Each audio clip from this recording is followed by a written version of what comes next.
রৌদ্র ছদ্মবেশ নিয়ে স্কুলে ঢুকে বাজরিকে খুন করে ফাঁসিয়ে দেয় ফুলকিকে।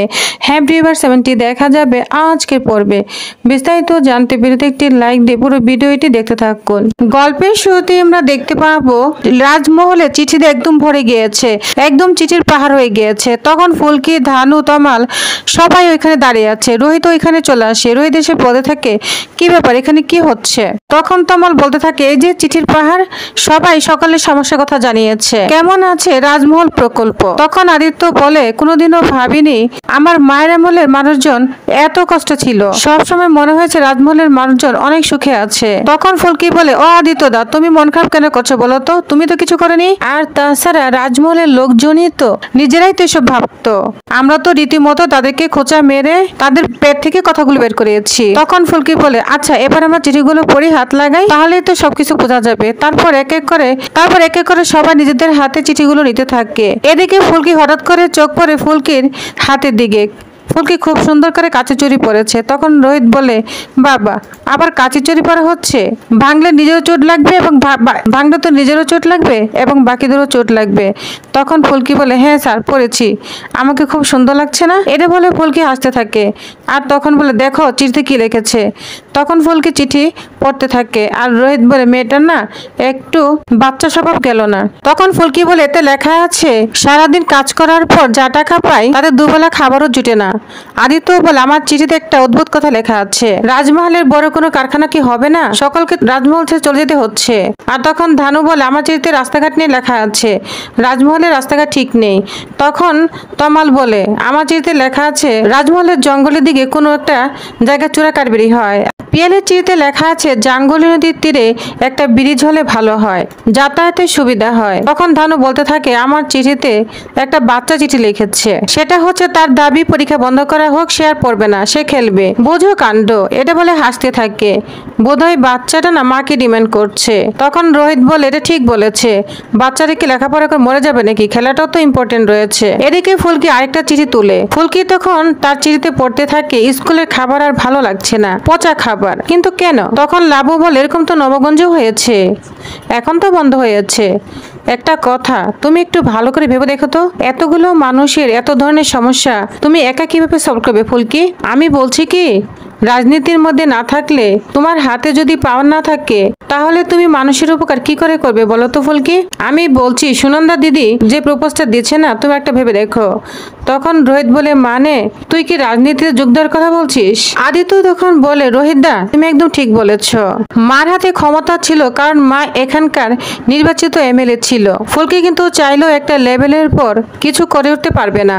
যা শুনে ফুলকি এবং রোহিত অবাক হয়ে যায়। তখন ধানু বলতে থাকে, দেখো ফুলকি, তোমার উৎসাহে তো দিদিভাই কিন্তু এমএলএ হয়েছে, তাই না ফুলকি? আর তারপর নবাবগঞ্জ এবং তার আশেপাশে লোকজনদের কিন্তু অনেক উন্নত হয়েছে, অনেক ভালো হয়েছে। দেখেছো তো ফুলকি, বাচ্চাগুলো ঠিকমতো খেতে পারছে না। তখন ফুলকি বলে, স্যার আপনিও কি এটা ভাবছেন রাজনীতিতে যোগদান না করলে এই সমস্যাগুলো আমি মেটাতে পারবো না? তখন রোহিত বলে, দেখো তুমি যদি আমার সিদ্ধান্ত নিতে চাও তাহলে হ্যাঁ, রাজনীতিতে না থাকলে এসব কিছু মেটানো সম্ভব নয়। তবে ফুলকি তুমি যেটাই করো না কেন, আমি কিন্তু তোমার পাশে রয়েছি। যা শুনে ফুলকি বলতে থাকে, তাহলে আর কি, স্যার যখন আমার পাশে রয়েছে তাহলে আর কোনো চিন্তা নেই, তাহলে আমি সুনন্দা দিদিকে ফোন করে ফেলি। তখন ফুলকি সুনন্দা দিদিকে ফোন দেয়। তখন সুনন্দা ফোন রিসিভ করে বলে, কে? তখন বলে, আমি ফুলকি বলছি দিদি। তখন সুনন্দা বলে, ফুলকি তুমি ফোন করেছো, তাহলে কি তুমি তোমার মতামত পাল্টেছো নাকি? তখন বলে, হ্যাঁ দিদি, আমি তোমার পাশে থাকবো। এখানে রাজমহলের মানুষের না সমস্যা শেষ নেই, আর আপনার পাশে থাকলেই আমি সেই সমস্যাগুলো মেটাতে পারবো। যা শুনে সুনন্দা দিদি অনেক খুশি হয়ে যায়। তখন খুশি হয়ে বলে, ফুলকি তোমার এই সিদ্ধান্তে না আমি অনেক খুশি হয়েছি, তুমি খুব ভালো কাজ করেছো। ফুলকি তারপরে ফোন রেখেই লাবুকে বলে, আচ্ছা তোমাদের কথা অনুযায়ী কিন্তু আমি সুনন্দা দিদিকে হ্যাঁ বলে দিয়েছি, আমি ওনার প্রস্তাবে রাজি। তাই ওনাকে যখন হ্যাঁ বলেছি, এবার মানুষজনের সমস্যার সমাধান তো আমাদেরই করতে হবে। তাই প্রথমে আমরা কাল ভোরবেলা কি করবো, একেবারে স্কুলে চলে যাব। সবাই তখন ফুলকির সিদ্ধান্তে হ্যাঁ বলতে থাকে।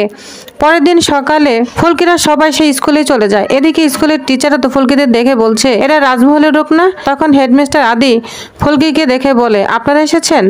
ফুলকি বলে, হ্যাঁ আমরা এসেছি। ফুলকি এবং রোহিত সবাইকে দেখে একটু ভয় পেতে থাকে। আর তখন ফুলকি বলে, আমরা আসলে এসেছি আপনার স্কুল ছাত্রদের কেমন মিড ডে মিল দেন সেটাই দেখতে এসেছি। তখন স্যার বলে, হ্যাঁ, ওদের মিড ডে মিল দেওয়ার সময় হয়ে গিয়েছে। বাচ্চাগুলো তখন ছোট ছোট বাইরে আসে, আর তখন হেড স্যার ফুলকিকে বলছে, আমরা তো বাচ্চাগুলোকে মিড ডে মিলে খুব ভালো খাবার দিই। রোহিত তখন পাশের ডালটা দেখে বলছে, এটা মিড ডে মিলে খুব সুস্বাদু খাবার, তাই না? ধানু তখন দেখছে ভাতের মধ্যে পোকা সবকিছু হাঁটাহাঁটি করছে। লাবু তখনই মাস্টারমশাইকে বলছে, আবার এসব কি অবস্থা মাস্টারমশাই? রাজমহলের স্কুলের এই কি দুর্দশা? ফুলকি তখন লাবুকে বলছে, দুর্দশা না হলে ছাত্রছাত্রীকে আমাদের গোপনে চিঠি লিখে দিবে। ফুলকি হেডমাস্টারকে বলছে, আজকে না আমরা রাজমহল থেকে এসেছি, এখানেই রান্না করা হবে আর এখানে বাচ্চাদেরকে পরিবেশন করে খাওয়ানো হবে। হেডমাস্টার তখন একজন টিচারকে বলছে যে, বীরেন বাবু, আমাদের এক্ষুনি একবার সেক্রেটারিকে ফোন করতে হবে। তখন সঙ্গে সঙ্গে সেক্রেটারিকে ফোন করে দেয়। এদিকে ফুলকিরা তো বেশ সুন্দর করে আয়েশ করে রান্নাবান্না করছে ছাত্রছাত্রীদের জন্য। তখনই সেক্রেটারি আসে, এসে মাস্টারমশাইকে বলছে, এরা সবাই রাজমহল থেকে এসেছে, রান্নাবান্না করছে, বাচ্চাগুলো খেলে যদি শরীর খারাপ হয় তখন কি হবে? আপনারা কি দায়িত্ব নেবেন? ফুলকি তখন সেই কথার প্রতিবাদ করে সেক্রেটারিকে বলে, স্যার, আপনারা হয়তো জানেন না যে রাজমহল থেকে একটা প্রকল্প চালু হয়েছে, কেমন আছে রাজমহল, তো সেইখানে বাচ্চারা নালিশ জানিয়েছে তাদের মিড ডে মিল ভালো দেওয়া হচ্ছে না। আপনারা যে মিড ডে মিল দিচ্ছেন তাতে বাচ্চারা খেতে পাচ্ছে না। সেক্রেটারি এখন বলছে, জানি ম্যাডাম, আপনি এখন রাজবাড়ি ট্রাস্টের একজন মাথা, তাই বলে নিয়মগুলো পাল্টে ফেলা যায় না, তাই না? বেশ কিছুদিন আগে অভিরূপ সামন্ত বলে একজন টিচার নিজেরা রান্না করে মিড ডে মিল দেবে বলে ঠিক করেছিল। তারপরে ছাত্রছাত্রীদের বিরাট ফুড প্রয়োজন হয়েছিল। ম্যাডাম, জবাবদিহিটা কিন্তু আমাদেরকেই করতে হয়। অন্যদিকে দেখা যায় রৌদ্র অভিরূপের ছদ্মবেশ নিয়ে চলে এসেছে রাজমহলে। রৌদ্র মনে মনে বলছে, আজ যে কত এমনি ছদ্মবেশ নিতে হবে কে জানে। রৌদ্ররূপ সানাল, ফুলকি দাস অনেক তো হলো, এবার অন্তত তোমার হারের পালাটা শুরু হোক। রৌদ্র তারপর খুঁজে পায় যে ফুলকিরা রাজমহলের বিদ্যালয়ে গিয়েছে, তো রৌদ্র সেখানে চলে গিয়েছে। এদিকে সেক্রেটারি ফুলকিদের বলছে, আপনারা এসব বন্ধ করুন, না হলে কিন্তু আমরা পুলিশ ডাকতে বাধ্য হব। তখনই সেখানে রৌদ্র ঢুকে পড়ে। স্কুলের টিচাররা রৌদ্রকে দেখেই তো অভিরূপ বাবু বলছে, অভিরূপ বাবু, তুমি এতদিন কোথায় ছিলে? সব স্টুডেন্টরা তো রৌদ্রের কাছে ছুটে যায়, গিয়ে বলছে, স্যার, আপনি এতদিন কোথায় ছিলেন? তখন রৌদ্র নাটক করে বলছে, কি আর বলবো বাবা তোদের, এই রাজমহল স্টেটে ছোট রানীমা আমাকে মিথ্যা অপবাদে ফাঁসিয়ে দিয়েছিল, প্রায় আমার জীবনটা নিয়ে নেওয়ার মতো অবস্থা হয়েছিল। কিন্তু যখন শুনতে পেলাম ওনার অপরাধের শাস্তি পেয়েছেন, উনি এখন জেলে আছে, তাই আমি এখানে সাহস করে আসতে পেরেছি। শুনলাম রাজমহলে নতুন হাওয়া এসেছে, পরিবেশ পাল্টাতে শুরু করেছে। তখনই রৌদ্র তো ফুলকিদের মন জয় করার জন্য সেক্রেটারিকে বলছে, 5 বছর পরেই অভিরূপ ফিরেছে এই স্কুলে, আর এই নতুন হাওয়া তো আমি আটকাতে দেব না। রৌদ্র ফুলকিকে বলছে যে, তুমি যে কাজটা করেছো খুব ভালো করেছো, তোমার খাবারই বাচ্চারা খাবে। ফুলকিরা, রোহিত সবাই মিলে বাচ্চাগুলোকে খেতে দেয়। রোহিত এবার ফুলকিকে, ফুলকি একটু বাইরে এসো তো। ফুলকি তো হাতের কাচের চুড়ি পরেছিল। রোহিত বেরিয়ে যেতেই ফুলকি যখন ছুটে যাবে তখনই ওর হাতে একটুখানি টোকা লেগে একটা কাচের চুড়ি ভেঙে যায় এবং ওখানেই পড়ে থাকে। ফুলকি রক্ষা না করে ছুটে বাইরে বেরিয়ে যায়। তখন রৌদ্র চুড়ি দুটো দেখে মনে মনে বলছে, যা ফুলকি, না চাইতেই তোকে একটা ফাঁদে ফেলার সূত্র পেয়ে গিয়েছি, এবার মনে হচ্ছে ফুলকি দাসের ভাগ্যটা একটু নড়চড় হবে। রৌদ্র তাড়াতাড়ি করে চুড়িগুলো নিয়ে নেয়। অন্যদিকে রোহিত ফুলকিকে বলছে, চমনলাল বাজুরিয়ার সঙ্গে যে নতুন ফ্যাক্টরি খোলা চুক্তি হয়েছে, ছোট রানীমা সেই ফ্যাক্টরিটা কোনোভাবেই খুলতে দেওয়া যাবে না। ফুলকি বলছে, কেন স্যার, কোনো সমস্যা আছে নাকি ওইখানে? রোহিত বলছে, হ্যাঁ, প্রচুর সমস্যা রয়েছে। সমস্যা বলতে মানুষটার মধ্যেই সমস্যা আছে, উনি একজন ক্রোপোজেট লোক। কালকে সকালেই আমরা যা করার করব, আমি এখন সুপারস্টারে যাচ্ছি। ফুলকির একদম দেরি সহ্য হচ্ছে না। রোহিত চলে যেতেই বলছে, কালকে যদি আমি ওইখানে গিয়ে আটকাতে চাই, ওইখানে তো মিডের লোকের আছে, তখন এইটা নিয়ে অনেক আজে বাজে কথা বলবে যে আগে কেন দেখা হয়নি, তার থেকে না আজকে যাওয়া উচিত, সেটাই ভালো হবে। ফুলকি তারপর চমনলাল বাজুরিয়ার কাছে চলে যায়। বাজুরিয়া বলছে, আপনি কে? ফুলকি বলছে, আমি বলতে এসেছি কালকে যে আপনার ফ্যাক্টরি ভিত পূজা হবে সেটা কাল হবে না, কারণ আপনি এই ধরনের যে কটা কেমিক্যালের ফ্যাক্টরি খুলছেন তার থেকে বহু মানুষের ক্ষতি হয়েছে। আপনারা ঠিকমতো কোনো সুরক্ষার ব্যবস্থা দেন না, তার জন্য রাজমহলে কোনো রকমের কোনো ফ্যাক্টরি খোলা যাবে না। বাজুরা তখন বলছে, আপনি কে? কেনই ভাই কথাগুলি বলছেন? ফুলকি তখন নিজের পরিচয় দিয়ে বলে যে আমি রাজমহল স্টেটের রাজকুমারী। তাই সেই অধিকার থেকে আমি বলছি যে কালকে কোনো ভিত পূজা হবে না। তখন বাজরিয়া বলছে এখন এসব কথা বললে হবে না, আমি আশাবরী চৌধুরীর সঙ্গে লিজ নিয়েছি। যা শুনে ফুলকি বলে আশাবরী চৌধুরীর লিজ সঙ্গে সঙ্গে খারিজ হয়ে গিয়েছে।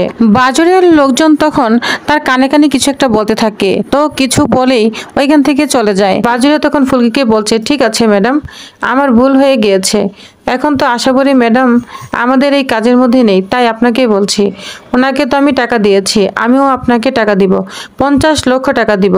ফুলকি বলছে আপনি আমাকে ঘুষ দিবেন?